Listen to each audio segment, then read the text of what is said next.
Hi all, എല്ലാ കൂട്ടുകാർക്കും പുതിയൊരു വീഡിയോയിലോട്ട് സ്വാഗതം. അപ്പം നമ്മൾ ഇന്ന് ചെയ്യുന്നത് ഒരു വുമൺസ് ഡേ സ്പെഷ്യൽ ബോട്ടിലാട്ടാണ് കേട്ടോ. നാളെ വുമൺസ് ഡേ അല്ലേ. അപ്പോൾ ഈ ഒരു ബോട്ടിലാട്ട് വുമൺസ് ഡേക്ക് വേണ്ടി മാത്രമല്ല, ഇത് നമുക്ക് മദേഴ്സ് ഡേ ഗിഫ്റ്റായിട്ടോ, അതല്ലെങ്കിൽ വാലന്റൈൻസ് ഡേ ഗിഫ്റ്റായിട്ടോ, അതല്ലെങ്കിൽ ബർത്ത്ഡേ ഗിഫ്റ്റായിട്ടോ ഒക്കെ നമുക്ക് കൊടുക്കാൻ പറ്റുന്ന ഒരു ആർട്ടാണ്. വളരെ ഈസി ആയിട്ടും വളരെ പെട്ടെന്നും ചെയ്തെടുക്കാൻ പറ്റും. നല്ല ഭംഗിയാണ് കേട്ടോ ചെയ്ത് വരുമ്പോൾ. ചെയ്യുന്നത് ഭയങ്കര സിമ്പിളാണ്, പക്ഷേ ചെയ്ത ഫൈനൽ ലുക്ക് നല്ല രസമായിരിക്കും. അപ്പോൾ എങ്ങനെയാണെന്ന് നോക്കാം. അപ്പോൾ അതിനായിട്ട് നമ്മളൊരു ബോട്ടിൽ എടുത്തിട്ടുണ്ട്. അതിൻ്റെ കുറച്ച് സൈഡിൽ ഞാൻ വൈറ്റ് കളർ പെയിൻറ്റ് ചെയ്തിട്ട് ഇതുപോലൊരു ഔട്ട്ലൈൻ വരച്ചു കൊടുത്തിട്ടുണ്ട്. ഇത് പോപ്പ് ആർട്ട് എന്ന് പറഞ്ഞിട്ടുള്ള ഒരു ആർട്ടാണ് കേട്ടോ. എനിക്കിത് ഇൻസ്റ്റാഗ്രാമിൽ നിന്നാണ് ഈ ഒരു പിക്ചർ കിട്ടിയത്. അപ്പോൾ ഇത് ഞാനൊരു പെന്ന് വെച്ചിട്ട് ഇങ്ങനെ വരച്ചു കൊടുക്കുകയാണ് ചെയ്തത്. ഫുള്ളായിട്ട് നിങ്ങൾക്ക് ബോട്ടിൽ വൈറ്റ് കളർ കൊടുക്കണമെങ്കിൽ ഫുള്ളായിട്ട് കൊടുക്കാം. പക്ഷേ ഞാനിപ്പോൾ ഈ ഒരു വരയ്ക്കാൻ വേണ്ടിയിട്ട് ഉള്ള ആ ഒരു ഭാഗം മാത്രമാണ് വൈറ്റ് കളർ കൊടുത്തിരിക്കുന്നത് കേട്ടോ. ഇനി നമ്മൾ എന്താ ചെയ്യുന്നതെന്ന് വെച്ചിട്ടുണ്ടെങ്കിൽ, ഈ വൈറ്റ് കളർ കൊടുത്ത ഭാഗം ഒഴിച്ച് ബാക്കിയുള്ള ഭാഗത്തൊക്കെ നമ്മൾ ബ്ലാക്ക് കളർ കൊടുക്കുകയാണ് ചെയ്യുന്നത്. അപ്പോൾ ഇതുപോലെ ഞാൻ ആദ്യം ഒന്ന് അക്രിലിക് പെയിൻറ്റ് വെച്ച് ചെയ്ത് കൊടുത്തു. പക്ഷേ ഒരുപാട് സമയം എനിക്ക് പെയിൻറ്റ് ചെയ്യാനായിട്ട് വേണ്ടി വന്നു. അപ്പോൾ ഞാൻ എന്ത് ചെയ്തതെന്ന് വെച്ചാൽ, കുറച്ച് ഭാഗം ചെയ്തതിന് ശേഷം നിർത്തിയിട്ട് ഇത് 2 കോട്ടൊക്കെ കൊടുക്കേണ്ടി വരും ഗ്ലാസ്സുമലായതുകൊണ്ട്. അപ്പോൾ എനിക്ക് അത്രയും സമയമല്ലേ വീഡിയോ ഒക്കെ ഷൂട്ട് ചെയ്യേണ്ടതല്ലേ. അപ്പോൾ ഞാൻ നിർത്തിയിട്ട് എന്ത് ചെയ്തതെന്ന് വെച്ചാൽ, ആ പിക്ചറിൻ്റെ ഭാഗം ഒന്ന് ഒരു പേപ്പർ വെച്ച് ഒട്ടിച്ചിട്ട് ബാക്കി ഭാഗത്ത് ഞാൻ സ്പ്രേ പെയിൻ്റാണ് ചെയ്തത് കേട്ടോ. കാണിച്ചു തരാം. അപ്പോൾ ഇതാ നമ്മൾ പെയിൻ്റൊക്കെ ചെയ്ത് ഇത്രയും ഭാഗം വിട്ടിട്ട് ബാക്കി എല്ലാ ഭാഗത്തും നമ്മൾ സ്പ്രേ പെയിൻറ്റ് ചെയ്തു കേട്ടോ. നമ്മുടെ ആ ഒരു ഔട്ട്ലൈനും അതിൻ്റെ തൊട്ടടുത്തുള്ള കുറച്ച് വൈറ്റ് പോർഷൻസും നമ്മൾ ഇട്ടതിന് ശേഷം ബാക്കി എല്ലാ ഭാഗത്തും നമ്മൾ പെയിൻറ്റ് ചെയ്തെടുത്തു. ഇനിയുള്ള ഭാഗം ശ്രദ്ധിച്ച് ചെയ്യാം. നമ്മൾ ഇനി ഒരു ബ്രഷ് കൊണ്ട് തന്നെ നമ്മൾ ചെയ്യണം. ബ്രഷ് എടുത്തതിന് ശേഷം നമ്മൾ ആ വൈറ്റ് ഭാഗങ്ങൾ പതുക്കെ ഫില്ല് ചെയ്ത് കൊടുക്കാം. കണ്ടോ, ഇപ്പോൾ നമ്മൾ ഔട്ട്ലൈനോട് ചേർന്നിട്ടല്ല ചെയ്യുന്നത്, അതിൻ്റെ കുറച്ച് ബാക്കിയുള്ള ഭാഗങ്ങളിൽ അവിടെയാണ് നമ്മൾ ചെയ്യുന്നത് കേട്ടോ. ഇപ്പോഴും ഔട്ട്ലൈൻ്റെ അവിടെ ഒരു ലൈൻ നമ്മൾ എക്സ്ട്രാ വൈറ്റ് നമ്മൾ വിട്ടുകൊണ്ടാണ് നമ്മളിത് ഫില്ല് ചെയ്തെടുക്കുന്നത് കേട്ടോ. അപ്പോൾ അതാ ഇതുപോലെ ഒരു ബ്രഷ് എടുത്തിട്ട് നമ്മളിങ്ങനെ ഫില്ല് ചെയ്തെടുക്കുക. സ്ലോലി ചെയ്യണം കേട്ടോ. ഇതിപ്പോൾ സ്പീഡിലിട്ടത് കൊണ്ടാണ് നിങ്ങൾക്ക് ഇങ്ങനെ സ്പീഡായിട്ട് കാണുന്നത്. അപ്പോൾ നമ്മൾ സ്ലോലി ഇതിങ്ങനെ ചെയ്തെടുക്കാം. അതിനുശേഷം ഒരു ചെറിയ ബ്രിസിൽസ് ഉള്ള നമ്പറുള്ള ബ്രഷ് എടുത്തിട്ട് ആ ലൈനിലൂടെ വരയ്ക്കുക. ലൈനും ആ ഒരു വൈറ്റ് കളറ് ബോർഡറിൻ്റെ അപ്പുറത്ത് നിൽക്കുന്നുണ്ടല്ലോ, അതിൻ്റെ ഔട്ട്ലൈനിൽ നിൽക്കുന്നതിൻ്റെ പുറത്ത് നിൽക്കുന്നത്, അത് നമ്മൾ ഫില്ല് ചെയ്ത് കൊടുക്കുക. കണ്ടോ, മനസ്സിലാവുന്നുണ്ടെന്ന് വിചാരിക്കുന്നത്. ആ ലൈനിലൂടെ ഫില്ല് ചെയ്തിട്ട് ആ വൈറ്റിനെ അങ്ങ് നമ്മൾ കവർ ചെയ്തെടുക്കുക. കണ്ടോ, അപ്പോൾ ഇത് നോക്കിക്കോളൂ. കണ്ടോ, ഇതുപോലെ ഇങ്ങനെ ഫില്ല് ചെയ്ത് നമ്മൾ ഇങ്ങനെ എടുക്കാം. ആ ബ്രഷ്, ചെറിയ ബ്രഷ് വെച്ചിട്ട് നമ്മൾ ഔട്ട്ലൈനിലൂടെ ഇങ്ങനെ വരച്ച് നമ്മുടെ മറ്റേ പുറത്ത് നിൽക്കുന്ന ആ ബ്ലാക്കിലോട്ട് മെർജ് ചെയ്യിപ്പിക്കുക. അത് ആ കളർ, അതിൻ്റെ ഇടയിലത്തെ ആ വൈറ്റ് കളർ നമ്മൾ ബ്ലാക്ക് വെച്ച് ഫില്ല് ചെയ്യാം. ചെറിയ ബ്രഷ് വെച്ച് ചെയ്താലാണ് നമുക്ക് കിട്ടുള്ളൂ കേട്ടോ. ഇത് വളരെ ഈസിയാണ് ചെയ്യാനായിട്ട്. ഔട്ട്ലൈൻ വരച്ച് കഴിഞ്ഞ് ജസ്റ്റ് ഫില്ല് ചെയ്ത് കൊടുക്കൽ മാത്രമേ ഉള്ളൂ. വളരെ ഈസി ആയിട്ട് നമുക്ക് ചെയ്യാം. അപ്പോൾ അതിന് ചെയ്യേണ്ടത് എന്താണെന്ന് വെച്ചാൽ, കുറച്ച് ക്ഷമയോടുകൂടി ഇതൊന്ന് ഫില്ല് ചെയ്യണമെന്നുള്ളൂ. ഒരുപാട് സമയമൊന്നും വേണ്ട കേട്ടോ. പെയിൻറ്റ് ആദ്യം വൈറ്റ് ഒന്ന് ഉണങ്ങാൻ വേണ്ടി നിൽക്കണമെന്ന് മാത്രം. ഇനി നമ്മൾ എന്ത് ചെയ്യുന്നത് വെച്ചാൽ, ഇതിൻ്റെ ഐബ്രോസ് ആണ്. ഐബ്രോസ് നമ്മൾ ഇതേപോലെ തന്നെ ബ്ലാക്ക് കളർ എടുത്തിട്ട് ആ ഒരു ഐബ്രോസിൻ്റെ ഔട്ട്ലൈൻ ഉണ്ട്. അപ്പോൾ അതൊന്നും നമ്മളിങ്ങനെ വരച്ച് അതിൻ്റെ ഉള്ളിൽ ബ്ലാക്ക് കളർ ഫില്ല് ചെയ്ത് കൊടുക്കുകയാണ്. ഔട്ട്ലൈൻ്റെ മുകളിലൂടെയും വരച്ചു, അത് ഫില്ല് ചെയ്ത് ബ്ലാക്ക് കൊടുത്തു കേട്ടോ. ഇനി നമ്മൾ കണ്ണുണ്ട്, കണ്ണും അതുപോലെ തന്നെ ആ ഒരു ഔട്ട്ലൈൻ വരച്ചു കൊടുത്തിട്ട് അതിൻ്റെ ഉള്ളിൽ ഫില്ല് ചെയ്തിട്ട് ഐബോൾസ് മാത്രം വൈറ്റായിട്ട് നമ്മൾ വെക്കുകയാണ് ചെയ്യുന്നത് കേട്ടോ. ഇതിപ്പോൾ നിങ്ങൾക്ക് സൈഡിൽ കൂടെ ഗ്ലെയർ ചെയ്തുകൊണ്ടാണ് ഇത് ശരിക്കും കാണാത്തത്. ഞാൻ കഴിഞ്ഞിട്ട് കാണിച്ചു തരാം കേട്ടോ, അപ്പോൾ കറക്റ്റായിട്ട് അറിയാം. ഓക്കെ, അപ്പോൾ നമ്മളിതാ ഇതുപോലെ കണ്ണിൻ്റെ ഭാഗത്ത് ഫില്ല് ചെയ്ത് ആ ഒരു ഐബോൾ പോലെ വരുന്നത് ഇങ്ങനെ വെച്ചു കേട്ടോ.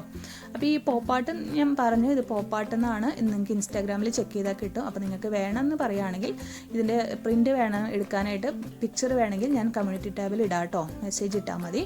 ഇനിയിപ്പോൾ അതാ നമ്മൾ ഇങ്ങനെയൊക്കെ ചെയ്തതിന് ശേഷം ഇനി ഇതിൻ്റെ ലിപ്പിന് നമുക്ക് റെഡ് കളർ കൊടുക്കാം കേട്ടോ. ആ ഒരു ലിപ്പിൻ്റെ ഷേപ്പ് നമ്മൾ ഔട്ട്ലൈനിലുണ്ട്.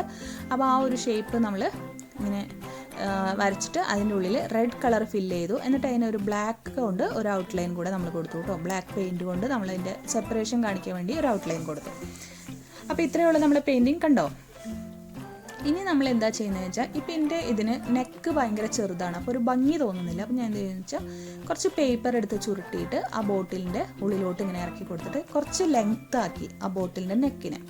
അപ്പോൾ ഇങ്ങനെയായിട്ട് നിൽക്കുന്നുണ്ട്. ഇനി നമ്മൾ എന്താ ചെയ്യുന്നത് വെച്ചാൽ, വേറെ ഒരു പീസ് ഓഫ് പേപ്പറും കൂടെ എടുത്തിട്ട് ഞാൻ എന്ത് ചെയ്തു വെച്ചാൽ, അതൊന്ന് ഒട്ടിച്ചു കൊടുത്തു. ഗ്ലൂ ഇട്ടിട്ട് ആ ഒരു പീസ് ഒന്ന് കുറച്ച് മടക്കിയിട്ട് 2 ലെയറായിട്ട് മടക്കി ഇങ്ങനെ ഒട്ടിച്ചു കൊടുത്തിട്ട് ഈ ബോട്ടിലും പേപ്പറും കൂടെ വരുന്ന ഒരു ഭാഗം ഉണ്ടല്ലോ, ആ ഭാഗത്ത് നമ്മളങ്ങ് ഒട്ടിച്ചു കൊടുത്തു. കണ്ടോ, ഇപ്പോൾ ഇതിങ്ങനെ ആവുമ്പോൾ നമ്മുടെ ബോട്ടിലിൻ്റെ അതുപോലെ തന്നെ ഇരിക്കുന്നുണ്ട് കേട്ടോ. അപ്പോൾ ആ ബോട്ടിലിൻ്റെ നെക്ക് എങ്ങനെ ഉണ്ടായിരിക്കും, ചില ബോട്ടിലുകൾ ഇങ്ങനെ നല്ല നെക്ക് ഉണ്ടല്ലോ. അപ്പോൾ ഇത് നെക്ക് ഉണ്ടാകുമ്പോഴാണ് ഒരു ഭംഗി തോന്നി, അല്ലാതെ ഞാൻ വൂൾ വെച്ച് ചെയ്തു അപ്പോൾ അത്ര ഭംഗിയായില്ല കേട്ടോ. ഇനി എന്താണെന്ന് വെച്ചാൽ ഒരു വൂൾ എടുത്തിട്ട് നമ്മൾ ഈ ബോട്ടിലും പേപ്പറും വരുന്ന ഭാഗത്താണ് കേട്ടോ കെട്ടി കൊടുക്കുന്നത്. മറ്റേ ഭാഗത്ത് കെട്ടിക്കഴിഞ്ഞാൽ പേപ്പർ അങ്ങ് ചുരുണ്ട് പോകും, അതുകൊണ്ടാണ്. എന്നിട്ട് ഇങ്ങനെ അതിങ്ങനെ കയറ്റി പിടിച്ചിട്ട് ഇങ്ങനെ ചുറ്റി ചുറ്റി കൊടുക്കണം മുകളിലോട്ട്. ജസ്റ്റ് വെറുതെ മുകളിലോട്ട് ആ ത്രെഡിനെ നീട്ടി ഇങ്ങനെ പിടിച്ചിട്ട് നമ്മളിങ്ങനെ ചുറ്റി ചുറ്റി താഴോട്ട് ചുറ്റി കൊണ്ടുവരികയാണ് കേട്ടോ ചെയ്യുന്നത്. അപ്പോൾ ഇതെല്ലാവർക്കും അറിയായിരിക്കും. ഇതിന് ഗ്ലൂ ഇട്ട് കൊടുക്കണമെങ്കിൽ ഇട്ട് കൊടുക്കാം, അല്ലെങ്കിൽ ഇങ്ങനെ ചുറ്റിയാലും കുഴപ്പമൊന്നുമില്ല കേട്ടോ. അപ്പോൾ ഇങ്ങനെ ചുറ്റാൻ ബുദ്ധിമുട്ടുള്ളവർ ഗ്ലൂ ഇട്ട് ചുറ്റുക, അപ്പോഴാണ് കൂടുതലും നമുക്ക് ഈസി ആവണമെങ്കിൽ അങ്ങനെ ചെയ്യാം കേട്ടോ. അപ്പോൾ ഫുള്ളായിട്ട് ഇതാ നമ്മൾ ചുറ്റി എടുത്തിട്ടുണ്ട്. അപ്പോൾ ഇതിന് മുകളിലത്തെ ഭാഗം പേപ്പർ കാണുന്നുണ്ട്. അപ്പോൾ ഞാൻ എന്ത് ചെയ്തെന്ന് വെച്ചാൽ അതിൽ നമ്മൾ റെഡ്, ക്രിംസൺ റെഡ് എന്ന് പറഞ്ഞ റെഡ്, ലിപ്പിന് കൊടുത്ത കളർ ഉണ്ടല്ലോ, അത് വെച്ചിട്ട് ആ ഒരു പേപ്പർ കാണുന്ന ഭാഗങ്ങളൊക്കെ ഒന്ന് ഫില്ല് ചെയ്ത് കൊടുത്തു. അപ്പോൾ അതൊരു നല്ല മാച്ചിങ് ആയിട്ട് വന്നു. പിന്നെ അതിൻ്റെ മുകളിൽ ഒരു പേപ്പർ കൊണ്ട് ഉണ്ടാക്കിയ ഒരു ഫ്ലവറും കൂടെ അങ്ങ് വെച്ച് കൊടുത്തു കേട്ടോ. അതിനുശേഷം നമ്മളൊരു വൂൾ എടുത്തിട്ട് അതിൽ കുറച്ച് ബീഡ്സ് കോർത്തെടുത്തു. എന്നിട്ട് ഈ വൂളിൻ്റെ എൻഡുകൾ തമ്മിലൊന്ന് കെട്ടിക്കൊടുത്തു. ഓക്കെ, കണ്ടോ, ഇതുപോലെ നമ്മൾ കെട്ടിക്കൊടുത്തതിന് ശേഷം എന്ത് ചെയ്യുന്നത് വെച്ചാൽ നമ്മൾ ഇതിൻ്റെ നെക്കിൽ ഇട്ട് കൊടുക്കുകയാണ് പോകുന്നത് കേട്ടോ. കുറേ പേർക്ക് അറിയായിരിക്കും ഇതെങ്ങനെ ചെയ്യാമെന്നൊക്കെ. ഞാൻ ജസ്റ്റ് വെറുതെ ഇങ്ങനെ ചെയ്ത് കൊടുത്തു എന്നുള്ളൂ കേട്ടോ. അപ്പോൾ നമുക്ക് ഇഷ്ടമുള്ള കളറ് ബീഡ്സൊക്കെ ഇട്ട് കൊടുക്കാം. അപ്പോൾ ഈ വൂളിന് പകരമായിട്ട് നമുക്ക് ജൂട്ട് കെട്ടി കൊടുക്കാം, റിബൺ ഇട്ട് കൊടുക്കാം, അങ്ങനെ നമ്മുടെ കയ്യിലുള്ള എന്താണെങ്കിലും ചെയ്ത് കൊടുക്കാം കേട്ടോ. ഞാനിപ്പോൾ ഒരെണ്ണം ലെങ്ത്ത് കൂടിയിട്ടും ഒരെണ്ണം ലെങ്ത്ത് കുറഞ്ഞിട്ടുമാണ് ചെയ്യുന്നത്. അപ്പോഴാണ് ഒരു ഭംഗി തോന്നുന്നത് കേട്ടോ. ഒരെണ്ണം കെട്ടിയപ്പോൾ കുറച്ച് വൂള് നീളം കൂടിപ്പോയി. അപ്പോൾ അതെന്ത് ചെയ്തെന്ന് വെച്ചാൽ ആ ഒരു വൂള് നമ്മൾ ഒന്ന് ചുറ്റി കൊടുത്തതിന് ശേഷം മറ്റേ വൂളുമായിട്ട് വെച്ച് ഇതുപോലെ ഇങ്ങനെ കെട്ടി ഇങ്ങനെ ഇട്ടു കേട്ടോ. അപ്പോൾ ഇത്രയേ ഉള്ളൂ, വളരെ സിമ്പിളാണ് നമ്മുടെ ആർട്ട്. അപ്പോൾ നമുക്ക് ഇതിൻ്റെ ഒരു ഫൈനൽ ലുക്ക് എങ്ങനെയുണ്ടെന്നൊന്ന് നോക്കാം. അപ്പോൾ ഇവിടെ ഞാനൊരു ഫ്ലവറും കൂടെ വെച്ച് കൊടുത്തു കേട്ടോ, ആ ഒരു ജോയിൻറ്റില്ലേ. അപ്പോൾ നമ്മുടെ ഇത് റെഡി ആയിട്ടുണ്ട്. നല്ല ഈസിയാണ് കേട്ടോ. ഇങ്ങനെ കാണുമ്പോൾ വിചാരിക്കും ഒരുപാട് പണിയെടുത്ത ഒരു ബോട്ടിലാണെന്ന് നമുക്ക് തോന്നും, പക്ഷെ ഒട്ടും പണിയില്ല. വളരെ ഈസി ആയിട്ടും വളരെ പെട്ടെന്ന് ചെയ്തെടുക്കാൻ പറ്റിയതാണ്. ആർക്ക് വേണമെങ്കിലും ചെയ്യാം. കുട്ടികൾക്ക് പോലും വളരെ ഭംഗിയായിട്ടും വളരെ ഈസി ആയിട്ടും ചെയ്തെടുക്കാൻ പറ്റുന്ന ഒരു ആർട്ടാണ് കേട്ടോ ഇത്. അപ്പോൾ എല്ലാവരും ഇതൊന്ന് ട്രൈ ചെയ്ത് നോക്കണം കേട്ടോ. വളരെ ഈസി ആയിട്ടും വളരെ പെട്ടെന്നും ചെയ്തെടുക്കാം. ഫൈനൽ ലുക്ക് നല്ല രസമായിരിക്കും കേട്ടോ. അപ്പോൾ അതുപോലെ ട്രൈ ചെയ്ത പിക്ചേഴ്സൊക്കെ നിങ്ങൾ അയച്ചു തരിക. ഇൻസ്റ്റാഗ്രാം ID-ലോട്ടോ ഫേസ്ബുക്കിലോട്ടോ ജിമെയിലോട്ടോ അയച്ചു തരാം. അപ്പോൾ അത് ഞാൻ വീഡിയോയിൽ കാണിക്കുന്നതായിരിക്കും കേട്ടോ. അതുപോലെ തന്നെ നിങ്ങൾക്ക് ഇത് വുമൺസ് ഡേ ആയിട്ട് മാത്രമല്ല, ബർത്ത്ഡേ ഗിഫ്റ്റ് ആയിട്ടോ അതല്ലെങ്കിൽ birthday gift, mother's day gift, ഇങ്ങനെയൊക്കെ ആയിട്ട് കൊടുക്കാം കേട്ടോ. അപ്പോൾ എല്ലാവരും ട്രൈ ചെയ്ത് നോക്കുക. വീണ്ടും ഒരു പുതിയ വീഡിയോ ആയിട്ട് വരുമ്പോഴേക്കും bye bye. Thank you all.